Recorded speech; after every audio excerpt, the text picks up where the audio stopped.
Hello, everyone, and welcome to the presentation of our new company, JuiceMe, a bottled organic juice company. I am Julia Mendez, and my co-owners include Zachary Legg, Brianna Morgan, and Alicia Hale. Today, we will be sharing the plans for the future of JuiceMe. First, we will be defining our firm's owners and introducing our product. Next, we dive into the demand analysis and estimate the demand curve using regression analysis.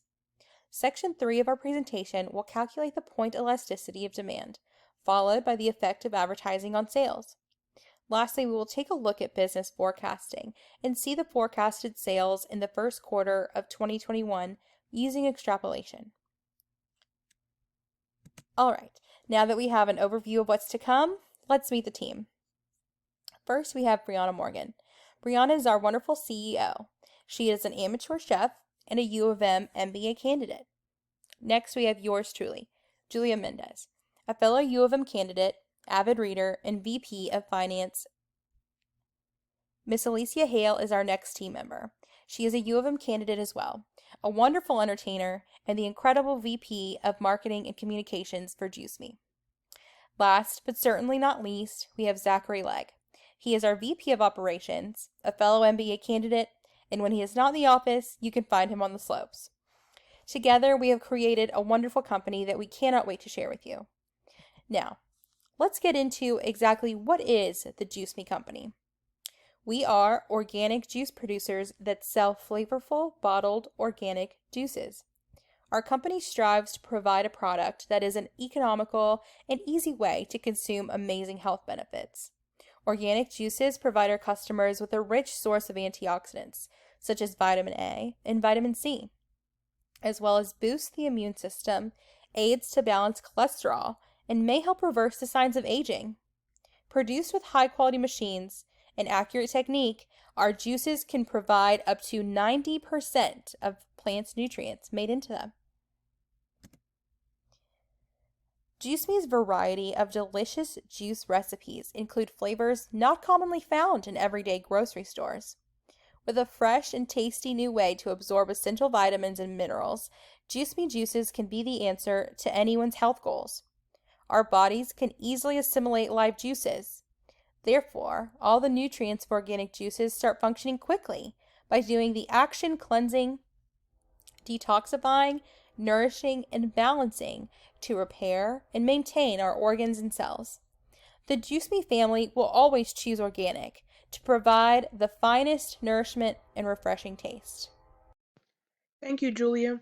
Hi, everyone. My name is Brianna Morgan, the CEO of the JuiceMe Company. I will next run through estimating the demand curve using regression analysis. Our team will refer to the Group 11 Excel data to perform the data analysis and provide the equational form, interpretation of the coefficients, statistical significance, and R2. Here we have the demand data for our JuiceMe juices. These units will be graphed next in our scatter plot and summary output from our regression analysis results, where X is our quantity and Y is our price. The demand curve shows the quantity demanded at each possible price, holding constant the other factors that influence purchases. Displaying a linear trend line as well as displaying the equation in R squared on the chart, the equation form is y equals negative 0.2403x plus 26.225. X here is our Q, representing quantity. The equation of the demand curve is quantity equals 26.23 minus 0.24 times price. Working with an inverse demand curve, price, y, is a function of quantity, x, plus 26.225, and that is our intercept. We also get our R squared here as 0.6822, which measures the goodness of fit of the regression line to the data. On the summary output, if we focus on the very bottom, we have our intercept and x variable 1, which is our quantity variable. The cell right next to it, negative 0.2403, is the estimated coefficient that is multiplied by the variable, which is the slope coefficient. Another cell to the right is the standard error, 0.051879, which is the measure of the accuracy of the estimated coefficient, and we use this to evaluate the significance of the coefficients. We get a t-stat value in the next cell to the right based on the standard error, and it measures whether the estimated coefficient is large relative to the standard error. In the next cell to the right of that, we have the p-value, 0.00093, and if the p-value is less than 0.05, then it is statistically significant. Therefore, we can reject the null hypothesis that the explanatory variable, x variable quantity, has no effect on the dependent variable, and say this estimated coefficient is statistically significant. For the interpretation of our coefficients, intercept is when price equals 0, quantity equals 26.23 units. Slope is when price increases by 1 unit, the quantity demanded decreases by 0.24 units. For R2, 0.682% indicates that 68.22% of the variation in the dependent variable quantity is explained by the independent variable price.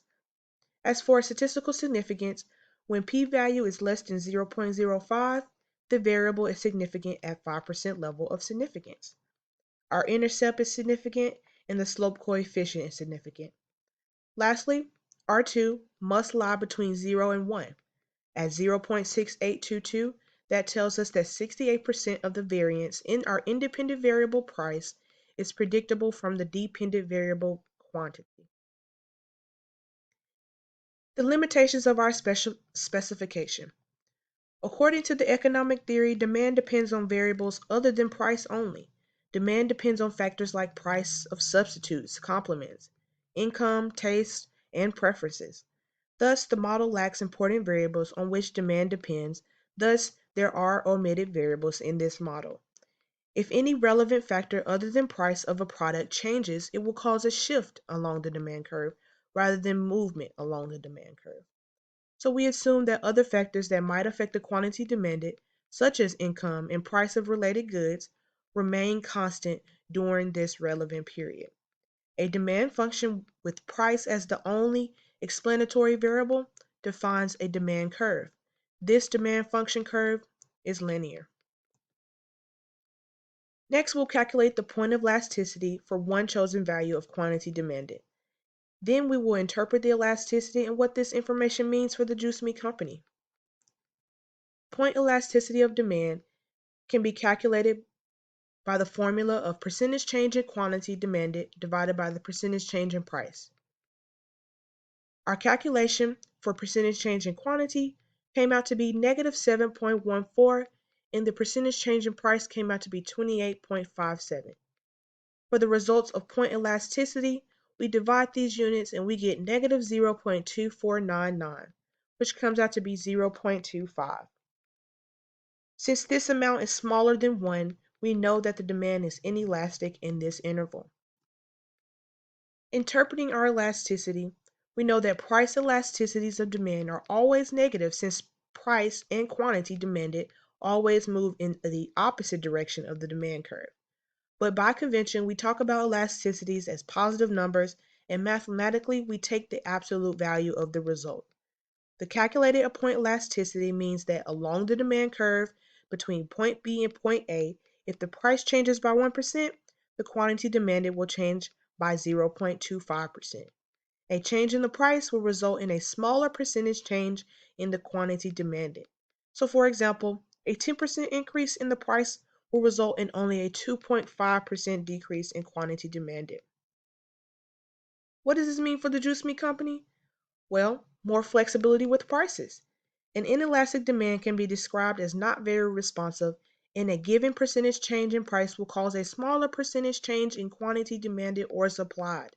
The quantity demanded of our product changes very little when its price fluctuates. So for the JuiceMe company, our quantity changes faster than price, and the demand curve is not very sensitive to price changes. The JuiceMe managers can estimate the demand elasticity and utilize that information to select the best possible price. Managers need an estimate of the entire demand curve as well as other important economic relationships through the technique of a regression analysis. How do we determine whether or not advertising is a good use of our limited resources as a startup? Even more importantly, how do we convince investors that dedicating resources to advertising will provide a significant return on investment?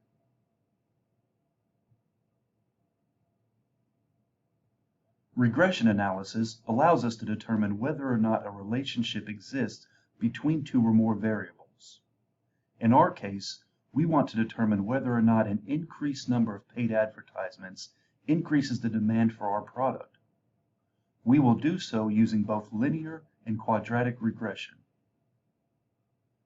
First, we present the data set used for our linear analysis, which includes 16 observations of daily advertising and demand. We have plotted the data along a linear regression line. The equation is y equals 0.7574x plus 2.2574, where y equals our dependent variable, quantity demand, and x equals our explanatory variable, advertising.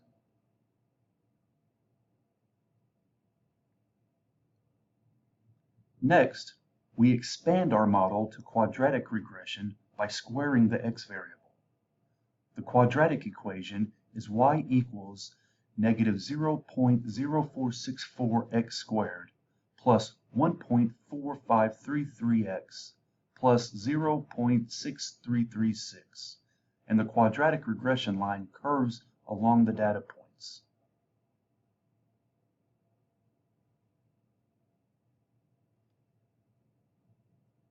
Here we present our detailed summaries for both the linear and quadratic regression analysis. As you can see, the R-squared values for both are extremely high, 92% for linear and 98% for quadratic. They both also have an extremely low p-value, well below the 5% threshold necessary to reject the null hypothesis. So which analysis is preferable?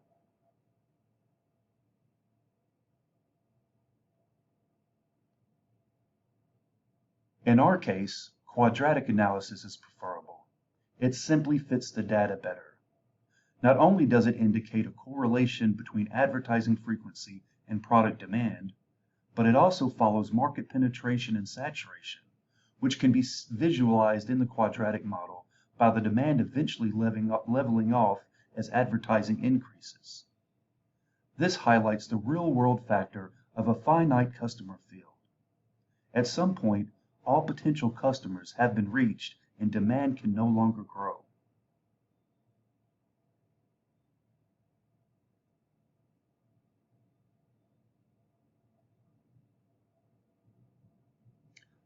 Based upon our data analysis, there is a very significant correlation between advertising and product demand. It is significant enough to justify investment. We prefer the quadratic model due to its application of real-world variables. There are, however, notable limitations to our model. The first is that many variables are held constant, which otherwise would not be in the real world. Chief among these is price, which could easily be influenced by numerous factors, including supply and labor costs, taxation policy, and quality issues, just to name a few.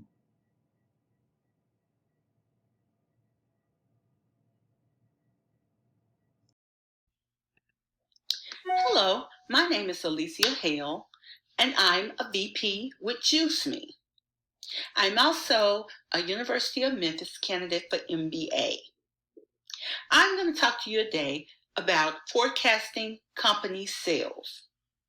JuiceMe, like many other small businesses, are going to use the extrapolation formula to forecast our company sales. We are going to forecast the sales for our first quarter. The extrapolation formula refers to the formula that is used in order to estimate the value of the dependent variable with respect to an independent variable that shall lie in range which is outside of given data set. The definition of extrapolation is the action of estimating or concluding something by assuming that existing trends will continue or current methods will remain applicable. As we've seen with the pandemic, everyone was stuck inside and we all gained a few extra pounds. Where now we're coming outside and we are all beginning to be very health conscious. We're watching what we eat, we're watching what we drink, we're working out, we're running, we're jogging, we're trying to get fit. Where JuiceMe fits right into this trend right now. We are sugar-free, we're natural, we're perfect for the people that's trying to get healthy or healthier. We use the explanation formula to forecast that the first quarter of business, we expect to sell at least 130 bottles of JuiceMe. While it will be great to accomplish that, we will be so excited about accomplishing more. We realize that the people are reaching on the shelf for the healthier items, and that's what we're offering up. So by putting this formula and using the explanation formula, we can see whereas the first quarter, we should clearly be able to sell 130 bottles of JuiceMe. Thank you so much. Theory-based forecasting and variables to include.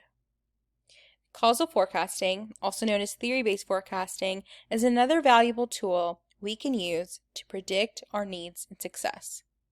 During theory-based forecasting, we obtain a forecast of the quantity of interest by relating it directly to one or more other quantities that drive the quantity of interest. Below, I will be sharing a list of response variables and explanatory variables. Some of the variables we should be considering during forecasting for JuiceMe include income and price. One of the best ways to get accurate forecasts of our product is to compare our forecast against the sales history and growth of comparable products and brands. Another variable to consider would be reviews from focus groups and customer feedback. Advertising and media response, as well as other competition entering the market, should also be considered. JuiceMe is projected to grow steadily over time, and it would be important to consider income changes, market changes, as well as industry changes and trends.